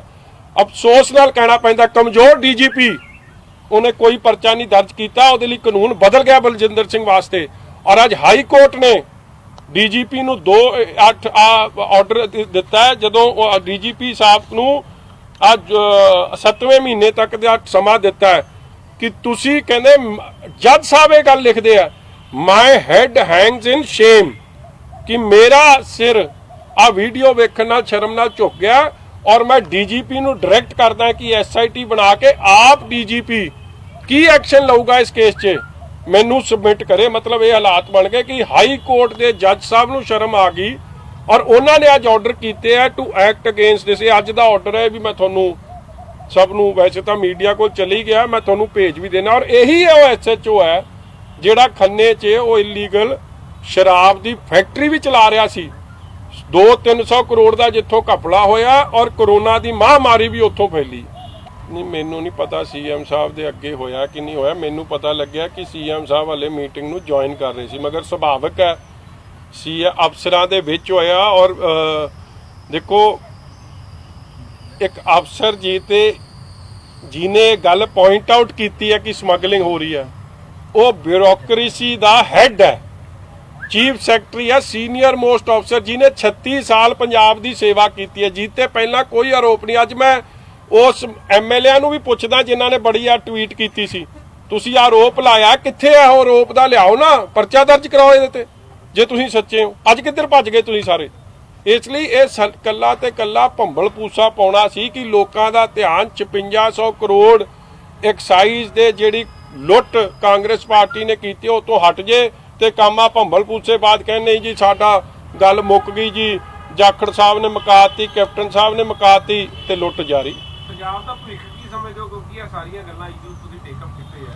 ਪੰਜਾਬ ਦਾ ਭਵਿੱਖ ਲਈ ਤਾਂ ਭਰਾਓ ਤੁਹਾਨੂੰ ਵੀ ਲੜਾਈ ਲੜਨੀ ਪੈਣੀ ਹੈ, ਤਦੇ ਤੁਹਾਡੇ ਕੋਲ ਆਏ ਆ ਇਨਸਾਫ ਦਿਵਾਓ। ਉਹ ਬਜ਼ੁਰਗ ਨੂੰ ਵੇਖੋ, ਮੰਗੜ ਸਾਹਿਬ ਦੇ ਬਜ਼ੁਰਗ ਨੂੰ, ਉਹਦੀ ਮਾਤਾ ਵੱਲ ਵੇਖੋ ਬਜ਼ੁਰਗ, ਉਹਦੇ ਬੱਚਿਆਂ ਵੱਲ ਵੇਖੋ, ਉਹਦੀ ਕਮਰ ਕੱਸੇ ਕਰ ਲਓ ਕਿ ਜਦ ਤੱਕ ਉਹਨੂੰ ਇਨਸਾਫ ਨਹੀਂ ਮਿਲ ਜੂ। ਉਹਨੇ ਲੜਾਈ ਪੰਜਾਬ ਦੇ ਲਈ ਲੜੀ ਆ, ਲੁੱਟ ਖਜ਼ਾਨੇ ਦੀ ਸੀ ਔਰ ਹੁਕਮਰਾਨਾਂ ਵੱਲੋਂ ਸਨ। ਔਰ ਆਪ ਪੱਤਰਕਾਰ ਵੀਰ ਨੇ ਵੀ ਕੋਈ ਗਲਤੀ ਨਹੀਂ ਕੀਤੀ। ਇੱਕ ਮੈਂ ਕਹਿੰਦਾ ਲਾਈਟਰ ਮੋਡ 'ਚ ਵੀ ਜਦ ਮੰਤਰੀ ਦਾ ਨਾਂ ਨਹੀਂ ਤੇ ਉੱਤੇ ਪਰਚਾ ਕਿਵੇਂ? ਇਹ ਜੇ ਤਾਂ SSP ਦੇ ਖਿਲਾਫ ਐਕਸ਼ਨ ਹੋਣਾ ਚਾਹੀਦਾ ਕਿ ਤੈਨੂੰ ਨਹੀਂ ਪਤਾ ਤੂੰ IPS ਅਫਸਰ ਹੈ, ਤੂੰ ਕਾਨੂੰਨ ਕਿਹੜਾ ਲਾਗੂ ਕਰ ਰਿਹਾ? ਮਜ਼ਾਕ ਹੈ ਜਿੱਤੇ ਮਰਜ਼ੀ 188 ਤਾਂ ਇਹਨਾਂ ਨੇ ਮਜ਼ਾਕ ਬਣਾਤਾ। ਹਰ ਥਾਣੇ 'ਚ ਤੁਸੀਂ ਜਾ ਕੇ ਇੱਕ ਰਿਪੋਰਟ ਕੱਢਿਓ ਪਲੀਜ਼। ਪੰਜਾਬ ਦੇ ਹਰ ਥਾਣੇ 'ਚ ਮੇਰੇ ਹਿਸਾਬ ਨਾਲ ਘੱਟੋ ਘੱਟ 500 188 ਤੇ ਆ 500 ਆ ਜਿਹੜਾ ਹੈ 506 ਤੇ ਆ ਜਿਹੜੇ 67 ਇਹ 505 188 ਦੇ ਪਰਚੇ ਦਰਜ ਹੋ ਗਏ ਹਰੇਕ ਦੀ। ਆਪੋਜੀਸ਼ਨ ਤੇ ਵੀ ਹੋ ਗਏ, ਪੱਤਰਕਾਰ ਤੇ ਵੀ ਹੋ ਗਏ। ਜੇ ਕਿਸੇ ਸਰਪੰਚ ਨੇ ਜਾਂ ਕਿਸੇ ਸਧਾਰਨ ਬੰਦੇ ਜਿਹਨੇ ਵੀ ਵੀਡੀਓ ਅਪਲੋਡ ਕੀਤੀ ਉੱਤੇ ਵੀ ਕਰਤਾ। ਇਹ ਹਾਲਾਤ ਬਣੇ। ਅਕਸਰ ਹੀ ਫੈਸਲੇ ਲਿੱਤੇ ਜਾਂਦੇ ਆ ਕੈਪਟਨ ਸਾਹਿਬ ਵੱਲੋਂ, ਲੋਕ ਜਿਹਦਾ ਵਿਰੋਧ ਵੀ ਕਰਦੇ ਨੇ ਉਸ ਤੋਂ ਬਾਅਦ ਵਾਪਸ ਲੈ ਲਿੱਤੇ ਜਾਂਦੇ ਆ। ਟੀਚਰਾਂ ਦੀ ਡਿਊਟੀ ਲਾਤੀ ਸੀ ਸ਼ਰਾਬ ਦੇ ਫੈਕਟਰੀਆਂ ਦੇ ਵਿੱਚ, ਉਸ ਤੋਂ ਬਾਅਦ ਵਾਪਸ ਲੈ ਲਿੱਤਾ ਜਾਂਦਾ ਫੈਸਲਾ ਜਦੋਂ ਵਿਰੋਧ ਹੁੰਦਾ। ਅਕਸਰ ਹੀ ਇਸ ਤਰ੍ਹਾਂ ਦੇ ਫੈਸਲੇ ਜਿਹੜੇ ਲਏ ਜਾਂਦੇ ਨੇ ਕਿ ਸੋਚਿਆ ਸਮਝਿਆ ਨਹੀਂ ਜਾਂਦਾ, ਵੈਸੇ ਫੈਸਲਾ ਲੈ ਲਿਆ ਉਸ ਤੋਂ ਬਾਅਦ ਵਾਪਸ ਲੈ ਲਿਆ, ਲੋਕਾਂ ਨੇ ਇੱਕ ਖਿਲਵਾੜ ਕੀਤਾ ਜਾਂਦਾ। ਇਹ ਫੈਸਲਾ ਐਵੇਂ ਨਹੀਂ ਲੈ ਲਿਆ ਮੇਰਾ ਵੀਰ। ਇਹ ਫੈਕਟਰੀ ਪਤਾ ਕਿਹਦੀ ਆ? ਇਹ ਫੈਕਟਰੀ ਆ ਚੱਡਿਆਂ ਦੀ। ਜਿਹੜਾ ਧਾਰਮਿਕ adviser to captain Amarinder Singh ਹੈ ਪਰਮਜੀਤ ਸਰਨਾ, ਉਹਦੀ ਹੈ। ਧਾਰਮਿਕ ਐਡਵਾਈਜ਼ਰ ਨੇ ਐਡਵਾਈਸ ਦੇ ਦਿੱਤੀ ਹੋਣੀ ਕਿ ਮੇਰੀ ਬੇਟੀ ਦੀ ਵੇਖਿਓ ਉੱਥੇ ਸ਼ਰਾਬ ਦੀਆਂ ਬੋਤਲਾਂ ਅੱਗੇ ਪਿੱਛੇ ਹੋਣਡੀਆਂ ਨੇ, ਤੁਸੀਂ ਧਿਆਨ ਰੱਖਿਓ। ਦੁੱਖ ਦੀ ਗੱਲ ਹੈ ਕਿ ਜਿਹੜੀ ਉਹ ਕੀੜੀ ਅਫਗਾਨਾ ਮੇਲੇ ਤਾਂ ਵੇਖੋ ਕਿਹਦੀ ਆ। ਔਰ ਰੌਲੇ ਤੋਂ ਬਾਅਦ ਉਹਨਾਂ ਨੇ ਵਾਪਸ ਲਿਆ। ਪਹਿਲਾਂ ਇਹਨਾਂ ਨੇ ਇਹੀ ਕੀਤਾ ਕਿ ਗੁਰੂ ਘਰਾਂ ਤੋਂ ਅਨਾਉਂਸਮੈਂਟ ਹੋਵੇ ਕਿ ਹੋਮ ਡਿਲੀਵਰੀ ਸ਼ਰਾਬ ਦੀ ਹੋਊਗੀ। ਦੇਖੋ ਹੋਮ ਡਿਲੀਵਰੀ ਦੁੱਧ ਦੀ ਸੁਣੀ ਆ, ਲੋੜਵੰਦ ਵਸਤੂਆਂ ਦੀ ਹੋ ਜਾਂਦੀ, ਉਹ ਗੱਲ ਬਿਹਤਰ ਹੋਣੀ ਸੀ। ਰੌਲਾ ਤਾਂ ਫੇਰ ਇਹੀ ਗੱਲ ਹੈ। ਔਰ ਉਹਦੇ ਲਈ ਆਰਡਰ ਇਹ ਜਿਹੇ ਕੀਤੇ ਜਿਹੜੇ ਪਿਛਲੇ ਆਜ਼ਾਦੀ ਤੋਂ ਲੈ ਕੇ ਹੁਣ ਤੱਕ ਅੱਜ ਤੱਕ ਕਿਸੇ ਨਹੀਂ ਸੁਣੇ ਕਿ ਗੁਰੂ ਘਰਾਂ ਤੋਂ ਅਨਾਉਂਸਮੈਂਟ ਚਾਹੀਦੀਆਂ ਸੀ। ਰੌਲੇ ਤੋਂ ਬਾਅਦ ਵਾਪਸ ਉਹ ਹੋਇਆ। ਰੌਲੇ ਤੋਂ ਬਾਅਦ ਇਹ ਟੀਚਰ ਸਾਹਿਬਾਨਾਂ ਦਾ ਹੋਇਆ। ਇੱਕ ਪਾਸੇ ਗੁਰੂ, ਦੂਜੇ ਪਾਸੇ ਉਹਨੂੰ ਕਿਹੜੇ ਕੰਮ ਨੂੰ ਲਾਤਾ। ਅੱਜ ਕੱਲ ਸਿਰਫ ਸ਼ਰਾਬ ਹੀ ਸ਼ਰਾਬ, ਕਾਂਗਰਸ ਪਾਰਟੀ ਸ਼ਰਾਬ ਦੇ ਆਲੇ ਗਹਿਰੇ 'ਚ ਘੁੰਮੀ ਜਾਂਦੀ ਪਈ ਹੈ। ਕਦੀ ਕਹਿੰਦੇ ਸ਼ਰਾਬਬੰਦੀ ਕਰ ਦਿਓ, ਕਦੀ ਕਹਿੰਦੇ ਜੀ ਸ਼ਰਾਬ। ਕਿੰਨੀ ਕੁ ਜ਼ਰੂਰੀ ਹੈ ਸ਼ਰਾਬ ਪੰਜਾਬ ਦੇ ਭਵਿੱਖ ਲਈ? ਜ਼ਰੂਰੀ ਹੈ ਸਟੇਟ ਵਾਸਤੇ। ਸਿਰਫ ਸ਼ਰਾਬ ਇਹੀ ਇਹ 26 ਕਰੋੜ ਰੁਪਇਆ ਰੇਤਾ ਵਾਲਿਆਂ ਨੂੰ ਛੱਡ ਦਿੱਤਾ ਗਿਆ। 26 ਕਰੋੜ ਰੁਪਇਆ ਰੇਤਾ ਵਾਲਿਆਂ ਨੂੰ ਛੱਡ ਦਿੱਤਾ ਗਿਆ ਔਰ ਬਾਕੀ ਸਾਰੀ ਸਰਕਾਰ ਸ਼ਰਾਬ ਤੇ ਘੁੰਮੀ ਹੈ। ਸ਼ਰਾਬ ਦੇ ਪਿੱਛੇ ਸਰ ਕੋ ਸਭ ਤੋਂ ਅਫਸੋਸ ਦੀ ਗੱਲ ਹੈ ਕਿ ਮੈਂ ਅੱਗੇ ਸ਼ੁਰੂ ਗੱਲ ਪਹਿਲਾਂ ਵੀ ਕੀਤੀ, ਇਸ ਮਹਾਮਾਰੀ ਦੇ ਸਮੇਂ 'ਚ ਜਦੋਂ 13.5 ਲੱਖ ਲੇਬਰਰ, ਮਾਈਗ੍ਰੈਂਟ ਲੇਬਰਰ ਇੱਥੋਂ ਚਲੀ ਗਈ ਹੋਵੇ, ਜਾਣ ਦੀ ਤਿਆਰੀ 'ਚ ਹੋਵੇ, ਖੁਦਕੁਸ਼ੀ ਕਰ ਰਹੀ ਹੋਵੇ ਕਿ ਸਾਨੂੰ ਰੋਟੀ ਨਹੀਂ ਮਿਲ ਰਹੀ ਆ, ਰਾਸ਼ਨ ਨੂੰ ਤਰਸ ਰਹੇ ਹੋਣ ਪੰਜਾਬ ਦੇ ਲੋੜਵੰਦ, ਪੰਜਾਬ ਦੇ ਲੋੜਵੰਦ ਨੂੰ, ਮਿਹਨਤਕਸ਼ ਨੂੰ 2 ਵਕਤ ਦੀ ਰੋਟੀ ਨਾ ਮਿਲਦੀ ਹੋਵੇ, ਦਿਹਾੜੀ ਨਾ ਮਿਲਦੀ ਹੋਵੇ, ਉਹਨਾਂ ਵੱਲ ਧਿਆਨ ਦੇਣ ਦੀ ਜਗ੍ਹਾ ਜਾਂ ਇੰਡਸਟਰੀ ਦੀ ਮਜਬੂਰੀ, ਵਪਾਰੀ ਦੀ ਮਜਬੂਰੀ, ਇੱਕ ਜਿਹਨੇ ਆਪਦੀ ਜੌਬ ਲਾਸ ਹੋ ਗਿਆ ਉਹਦੀ ਧਿਆਨ ਦੇਣ ਦੀ ਜਗ੍ਹਾ ਸਾਰਾ ਧਿਆਨ ਇਹਨਾਂ ਦਾ 3 ਮਹੀਨੇ 'ਚ ਮੈਂ ਕਹਿ ਸਕਦਾ ਜੇ ਸੀਗਾ ਤੇ ਕੱਲਾ ਸ਼ਰਾਬ ਦੀ ਬਲੈਕ ਮਾਰਕੀਟਿੰਗ ਤੇ ਸੀ ਔਰ ਉਹੀ ਕੰਮ ਦਾ ਰੌਲਾ ਅੱਜ ਪਿਆ ਫਿਰਦਾ। ਇਹ ਅਫਸੋਸ ਦੀ ਗੱਲ ਹੈ, ਇਹ ਦੁੱਖ ਦੀ ਗੱਲ ਹੈ। ਔਰ ਇਸੇ ਕਾਰਨ ਕਰਕੇ ਪੰਜਾਬ ਕਈ ਚੀਜ਼ਾਂ 'ਚ ਕੋਵਿਡ ਦੀ ਲੜਾਈ 'ਚ ਬਹੁਤ ਪਛੜ ਗਿਆ। ਹੁਣ ਵੀ ਤੁਸੀਂ ਵੇਖੋ ਮਜ਼ਾਕ ਕੀ ਉੱਡਿਆ, ਪਹਿਲਾਂ ਉਹ ਸ਼ਰਧਾਲੂ ਆਏ, ਉਹ ਸ਼ਰਧਾਲੂ ਕਹਿਣ ਅਸੀਂ ਫਿੱਟ ਹਾਂ, ਕਹਿੰਦੇ ਨਹੀਂ ਤੁਸੀਂ ਅਨਫਿੱਟ ਹੋ। ਉਹਨਾਂ ਨੂੰ ਖੱਜਲ ਖਰਾਬ ਕੀਤਾ ਰੱਜ ਕੇ, ਫਿਰ ਉਹਨਾਂ ਨੂੰ ਚੱਕ ਕੇ ਕਹਿਤਾ ਜੀ ਤੁਸੀਂ ਕੋਵਿਡ ਪੋਜ਼ਿਟਿਵ। ਮੈਂ ਕਹਿੰਦਾ ਇਹਨਾਂ ਤਾਂ ਛੱਡਤਾ ਸਾਰਾ ਅਮਰੀਕਾ ਤੇ ਯੂਰਪ ਪਿੱਛੇ, 1000 ਬੰਦਾ ਇੱਕ ਦਿਨ 'ਚ ਹੀ ਡਿਸਚਾਰਜ ਕਰਤਾ ਕਿ ਇੱਕਦਮ ਫਿੱਟ ਹੋ ਗਏ। ਯਾਰ ਤੁਸੀਂ ਕੋਈ ਕਰੋਨਾ ਦਾ ਇਲਾਜ ਲੱਭ ਲਿਆ ਤੇ ਉੱਥੇ ਟਰੰਪ ਨੂੰ ਵੀ ਫੋਨ ਕਰ ਦਿਓ, ਫਿਰ ਬਲਬੀਰ ਸਿੱਧੂ ਨੂੰ ਭੇਜ ਦਿਓ ਉੱਥੇ, ਇਹ ਉਧਰ ਵੀ ਇਲਾਜ ਕਰਿਆ ਆਵੇ, ਟਰੰਪ ਨੂੰ ਵੀ ਦੱਸਿਆ ਆਵੇ, ਉਹ ਕੈਨੇਡਾ ਦੇ ਵੀ ਨੂੰ ਦੱਸਿਆ ਆਵੇ, ਆਪਣੇ ਪ੍ਰਾਈਮ ਮਿਨਿਸਟਰ ਨੂੰ ਟਰੂਡੋ ਨੂੰ, ਆ ਬੋਰਿਸ ਜੌਨਸਨ ਨੂੰ ਵੀ ਦੱਸ ਜਾਣ। ਉਹ ਵਿਚਾਰੇ ਜ਼ਿੰਦਗੀ ਮੌਤ ਦੀ ਐਵੇਂ ਲੜਾਈ ਲੜ ਰਹੇ, ਬਲਬੀਰ ਸਿੱਧੂ ਨੇ ਤਾਂ ਸਾਰੇ ਹੱਲ ਲੱਭ ਲਏ। ਬਲਬੀਰ ਸਿੱਧੂ ਕਹਿੰਦੇ ਨੇ ਜੀ ਪੰਜਾਬ ਦਾ ਸਭ ਤੋਂ ਵਧੀਆ ਜਿਹੜਾ ਹੈਗਾ ਰਿਕਵਰੀ ਰੇਟ ਹੋ ਗਿਆ ਹੁਣ ਪੰਜਾਬ ਇੰਡੀਆ 'ਚ। ਬਿਲਕੁਲ, ਮੈਂ ਤਦੇ ਕਹਿ ਰਿਹਾ ਕਿ WHO 'ਚ ਬਲਬੀਰ ਸਿੱਧੂ ਜੀ ਦਾ ਇੱਕ ਸਪੈਸ਼ਲ ਸੈਮੀਨਾਰ ਹੋਣਾ ਚਾਹੀਦਾ ਔਰ ਇਹਨਾਂ ਨੂੰ ਇਮੀਡੀਏਟਲੀ ਅੱਜ ਦੀ ਰਾਤ ਦੀ ਫਲਾਈਟ 'ਚ ਇਹਨਾਂ ਨੂੰ ਟਰੰਪ ਕੋਲ ਭੇਜ ਦੇਣਾ ਚਾਹੀਦਾ ਕਿ ਜਿਹੜਾ ਇਲਾਜ ਟਰੰਪ ਨਹੀਂ ਕਰ ਸਕ ਰਿਹਾ, ਬੋਰਿਸ ਜੌਨਸਨ ਨਹੀਂ ਕਰ ਸਕ ਰਿਹਾ, ਟਰੂਡੋ ਨਹੀਂ ਕਰ ਸਕ ਰਿਹਾ, ਉਹ ਇਲਾਜ ਤਾਂ ਬਲਬੀਰ ਸਿੱਧੂ ਨੇ ਲੱਭ ਲਿਆ। ਕਿਉਂ ਕੀਤਾ ਬਿਕਰਮ ਜੀ, ਕਿਉਂ ਇਹ ਲੱਗਦਾ ਇਹਨਾਂ ਦੇ ਇਹ ਕੇਵਲ ਤੁਹਾਡੇ ਰੌਲੇ ਕਰਕੇ ਕਰ ਲਿਆ ਕਿ ਰਿਕਵਰੀ ਰੇਟ ਪੰਜਾਬ ਦਾ ਲੋਐਸਟ ਸੀ। ਇੱਕ ਦਿਨ 'ਚ ਹੀ 1000 ਬੰਦਾ, ਇੱਕ ਦਿਨ 'ਚ 1000 ਬੰਦਾ ਡਿਸਚਾਰਜ ਕਰਤਾ। ਵੇਖੋ ਪਹਿਲਾਂ ਉਹਨਾਂ ਬੰਦਿਆਂ ਦੀ, ਲੋਕਾਂ ਦੀ ਜ਼ਿੰਦਗੀ ਨਾਲ ਖੇਡਿਆ, ਮੈਂਟਲ ਪ੍ਰੈਸ਼ਰ, ਮੈਂਟਲ ਪੇਨ, ਉਹਨਾਂ ਦੇ ਦਿਮਾਗ ਨਾਲ ਖੇਡਿਆ ਕਿ ਤੁਸੀਂ ਕੋਵਿਡ ਪੋਜ਼ਿਟਿਵ ਹੋ, ਫਿਰ ਉਹਨਾਂ ਨੂੰ ਘਰ ਭੇਜਤਾ। ਜੇ ਉਹ ਨੈਗੇਟਿਵ ਹੋ ਗਏ ਤੇ ਉਹਨਾਂ ਦੀ ਰਿਪੋਰਟਾਂ ਜਨਤਕ ਕਰ ਦਿਓ, ਜੇ ਨਹੀਂ ਹੋਏ ਤੇ ਤੁਸੀਂ ਜਿਹੜੇ ਜਿੱਥੇ ਉਹ ਗਏ ਆ ਉਹ ਵਿਚਾਰੇ ਪਿੰਡ ਵਾਲੇ ਹੁਣ ਰੌਲਾ ਪਾਉਂਦੇ ਫਿਰਦੇ, ਐਵੇਂ ਭੰਬਲ ਪੂਛੇ 'ਚ ਫੜ ਲਿਆ। ਪਹਿਲਾਂ ਸ਼ਰਧਾਲੂਆਂ ਨੂੰ ਖਰਾਬ ਕੀਤਾ, ਹੁਣ ਸ਼ਰਧਾਲੂਆਂ ਨੂੰ ਜਦ ਘਰੇ ਭੇਜਤਾ। ਦੇਖੋ ਪਿੰਡ 'ਚ ਹੁੰਦੇ ਆ, ਕੋਈ ਮੇਰੇ ਨਾਲ ਚੰਗਾ, ਕੋਈ ਮੇਰੇ ਨਾਲ ਮਾੜਾ, ਉਹ ਕਿਸੇ ਹੋਰ ਨੇ ਮੁੱਦਾ ਬਣਾਤਾ। ਉਹ ਵਿਚਾਰਾ ਅੱਜ ਵੀ ਜੂਝ ਰਿਹਾ ਇਸੇ ਚੱਕਰ 'ਚ। ਤੇ ਨਲਾਇਕੀ ਸਰਕਾਰ ਦੀ, ਪਹਿਲੇ ਦਿਨ ਦੀ ਨਲਾਇਕੀ ਤੋਂ ਅੱਜ ਤੱਕ ਉਹ ਵਿਚਾਰਾ ਭੁਗਤ ਰਿਹਾ।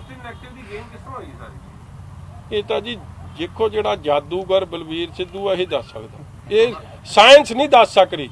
ਸਾਇੰਸ ਫੇਲ ਹੋ ਗਈ ਹੈ ਜਿੱਥੇ ਬਲਬੀਰ ਸਿੱਧੂ ਪਾਸ ਹੋ ਗਿਆ। ਚਾਹੀਦਾ ਕਿ ਸਰਕਾਰ ਉੱਥੇ ਬਾਹਰ ਵੀ ਇਹ ਇਲਾਜ ਪਹੁੰਚਾਵੇ। ਇੱਕ ਬਾਲਾ ਲਿਖੀ ਨਾ ਭਾਉ ਤੇਰੇ ਤੇ ਪਰਚਾ ਹੋ ਜੂ, ਮੁੜ ਕੇ ਫਿਰ ਮੇਰੇ ਤੇ ਫੇਸਬੁੱਕ। ਮੈਂ ਹੋਰ ਤੈਨੂੰ ਗੱਲ ਦੱਸਦਾ ਦੂਜੀ, ਇੱਕ ਨਾ ਤੁਸੀਂ ਆਪਦੇ ਫੈਕਟਸ ਕਲੀਅਰ ਕਰੋ। ਐਡਾ ਮਤਲਬ ਤਿੱਖਾ ਹਿੰਮਤੀ ਪੱਤਰਕਾਰ ਆ, 26 ਕਰੋੜ ਦਾ ਲਾਸ ਨਹੀਂ ਆ, ਬਹੁਤ ਵੱਡਾ ਲਾਸ ਹੈ। ਉਹਦੀ ਥੋੜੀ ਤਹਿਕੀਕਾਤ ਕਰ ਦੋ, ਨਹੀਂ ਤਾਂ ਮੈਂ ਦੱਸੂਗਾ ਇੱਕ ਅੱਧੇ ਦਿਨ ਤੱਕ ਦੱਸ ਦਿਆਂਗੇ, ਅੱਜ ਨਹੀਂ ਦੱਸ। ਸਰਕਾਰ ਨੇ ਕਿਹਾ ਫੈਸਲਾ ਕੀਤਾ ਜੀ ਜਿਹੜੇ ਕਰੋਨਾ ਪੋਜ਼ਿਟਿਵ ਨੇ 50 ਬੈੱਡ ਤੋਂ ਉੱਪਰ ਵਾਲੇ ਜਿਹੜੇ ਪ੍ਰਾਈਵੇਟ ਹਸਪਤਾਲ ਨੇ ਉੱਥੇ ਇਲਾਜ ਹੋਏਗਾ।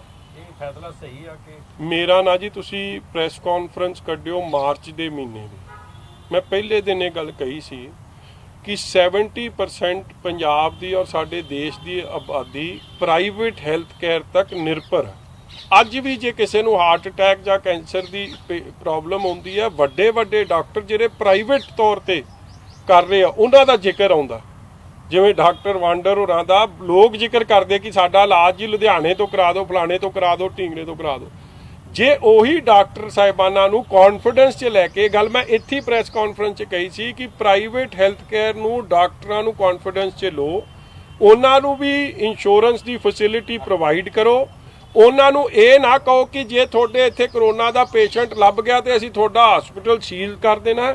ਕੌਨਫੀਡੈਂਸ ਬਿਲਡਿੰਗ ਔਨ ਬੋਰਡ ਲੈ ਕੇ ਪਹਿਲੇ ਦਿਨ ਤੋਂ ਹੀ ਜੇ ਕੰਮ ਕਰ ਲੈਂਦੇ ਤੇ ਇਹਨਾਂ ਦੇ ਕੰਮ ਸੌਖੇ ਹੋ ਜਾਣੇ ਸੀ। ਕੋਈ ਪ੍ਰਾਈਵੇਟ ਤੌਰ ਤੇ ਐਡਵਾਈਸ ਵੀ ਚੰਗੀ ਆ ਜਾਂਦੀ, ਕਿਉਂਕਿ ਕਾਬਿਲ ਡਾਕਟਰ ਨੇ 70% ਹੈਲਥ ਕੇਅਰ ਨੂੰ ਟੇਕ ਕੇਅਰ ਕਰ ਰਹੇ ਆ, ਉਹ ਨਰਸਿਸ ਵੀ ਨੇ, ਉਹ ਸਟਾਫ ਵੀ ਹੈ। ਜਿਹੜਾ ਕੰਮ 3 ਮਹੀਨੇ ਪਹਿਲਾਂ ਕਰਨਾ ਚਾਹੀਦਾ ਸੀ, ਅੱਜ ਉਹ 3 ਮਹੀਨੇ ਬਾਅਦ ਇਹਨਾਂ ਨੂੰ ਜਾਗ ਆ ਗਈ। ਚਲੋ ਦੇਰ ਆਏ ਦਰੁਸਤ ਹੈ, ਕਿਉਂਕਿ ਅੱਜ ਵੀ ਭਾਈ ਨਿਰਮਲ ਸਿੰਘ ਦੇ ਪਰਿਵਾਰ ਨੇ ਵੀ ਅਖੀਰ 'ਚ ਕੀ ਕਿਹਾ ਸੀ, ਭਾਈ ਨਿਰਮਲ ਸਿੰਘ ਨੂੰ ਗਵਾ ਲਿਆ। ਅੱਜ ਵੀ ਅਸੀਂ 40 ਜੀਆਂ ਨੂੰ ਗਵਾ ਕੇ ਇਹ ਫੈਸਲਾ ਲੈ ਰਹੇ ਤੇ ਕੀ ਇਹਦੀ ਇਨਕੁਆਇਰੀ ਨਹੀਂ ਹੋਣੀ ਚਾਹੀਦੀ ਕਿ ਆਪਾਂ ਇਹ ਇੰਨਾ ਲੇਟ ਇਹ ਕਦਮ ਕਿਉਂ ਲਿਆ। ਔਰ ਪ੍ਰਾਈਵੇਟ ਹੈਲਥ ਕੇਅਰ ਵਾਲੇ ਆਫਟਰ ਆਲ ਇਹ ਸਾਰੇ ਇੰਡੀਅਨ ਮੈਡੀਕਲ ਐਸੋਸੀਏਸ਼ਨ ਦੇ ਜ਼ਿੰਮੇਵਾਰ ਮੈਂਬਰ ਹੈ, ਉਹ ਚਾਹੁੰਦੇ ਵੀ ਸਨ, ਮਗਰ ਜਦੋਂ ਉਹਨਾਂ ਨੂੰ ਸਿਰਫ ਦਬਕੇ ਵੱਜੇ, ਉਹਨਾਂ ਨੂੰ ਸਿਰਫ ਥ੍ਰੈਟ ਕੀਤਾ ਗਿਆ ਤਾਂ ਉਹ ਪਿੱਛੇ ਹਟ ਗਏ। ਇਸ ਲਈ ਚਲੋ ਦੇਰ ਆਏ ਦਰੁਸਤ ਹੈ, ਮਗਰ ਦੇਰ ਸ਼ੁੱਡ ਬੀ ਇਨਕੁਆਇਰੀ। 39 ਜਿਹੜੀਆਂ ਡੈਥਸ ਹੋਈਆਂ ਨੇ ਉਹ ਕਿਹਦੀ ਕਮੀ ਪੇਸ਼ੀਆਂ ਕਰਕੇ ਹੋਏ, ਕਿ ਉਹ ਜੈਨੂਇਨ ਡੈਥ ਸੀ। ਮੈਂ ਡਾਕਟਰ ਸਾਹਿਬਾਨਾਂ ਦੀ ਗਲਤੀ ਨਹੀਂ ਕਰਦਾ, ਉਹਨਾਂ ਨੂੰ ਵਿਚਾਰਿਆਂ ਨੂੰ ਤਾਂ ਸਹੂਲਤ ਹੀ ਨਹੀਂ ਦਿੱਤੀ। ਮਗਰ ਪਾਲਿਸੀ ਡਿਸੀਜਨਸ ਠੀਕ ਨਹੀਂ ਸੀ। ਅੱਜ ਵੀ ਇਹ ਜਿੰਨੇ ਬੈੱਡ ਨੇ, ਆਕਸੀਜਨ ਜਿੱਥੇ ਵੈਂਟੀਲੇਟਰ ਨੇ 250-300 ਤਾਂ ਪ੍ਰਾਈਵੇਟ ਸੈਕਟਰ ਤੇ ਉਹਨਾਂ ਦੀ ਮਦਦ ਲਈ ਰਿਹਾ। ਐਂਬੂਲੈਂਸ ਇਹਨਾਂ ਕੋਲ ਤਾਂ 2 ਨੇ ਵੈਂਟੀਲੇਟਰ ਵਾਲੀਆਂ, ਬਾਕੀ ਤਾਂ 100 ਪ੍ਰਾਈਵੇਟ ਸੈਕਟਰ ਤੇ। ਜੇ ਤੁਸੀਂ ਵੈਂਟੀਲੇਟਰ ਉਹਨਾਂ ਦੀ ਮਦਦ ਲੈ ਸਕਦੇ ਸੀ, ਐਂਬੂਲੈਂਸ ਦੀ ਲੈ ਲੈਂਦੇ, ਫਿਰ ਡਾਕਟਰ ਤੇ ਨਰਸਾਂ ਦੀ ਵੀ ਲੈ ਲੈਂਦੇ, ਫਿਰ ਕੀ ਪ੍ਰੋਬਲਮ ਸੀ? ਅਜੀ ਸੀਐਮ ਜਾਂ ਇਹਨਾਂ ਦੇ ਮੰਤਰੀ ਜਾਂ ਐਮਐਲਏ ਕਰੋਨਾ ਪੀੜਤਾਂ ਦਾ ਜਾਂ ਆਮ ਲੋਕਾਂ ਦਾ ਮੁਸ਼ਕਲਾਂ ਵਾਸਤੇ ਉਹਨਾਂ ਤੱਕ ਪਹੁੰਚੇ ਨਹੀਂ ਗਏ ਜੀ, ਗਏ ਹੀ ਨਹੀਂ, ਕਿਸੇ ਦਾ ਪੁੱਛਿਆ ਹੀ ਨਹੀਂ ਜੀ। ਮੰਤਰੀ ਸਾਹਿਬ ਵੀ ਪਹਿਲਾਂ ਤਾਂ ਉਹਨਾਂ ਨੇ ਆਪਦੇ ਘਰੇ ਸਟicker ਲਾ ਛੱਡਿਆ। ਜਿਸ ਦਿਨ ਕਰੋਨਾ ਦੀ 22 ਤਰੀਕ ਨੂੰ ਲਾਕਡਾਊਨ ਅਨਾਉਂਸ ਹੁੰਦਾ, 23 ਨੂੰ ਉਹਨਾਂ ਨੇ ਆਪਦੇ ਘਰ ਲਾ ਦਿੱਤਾ ਕਿ ਮੈਂ ਨਹੀਂ ਬਾਹਰ ਜਾ ਸਕਦਾ, ਜਦ ਕਿ ਜਰਨੈਲ ਦਾ ਕੰਮ ਸੀ ਲੜਾਈ ਲੜਨੀ।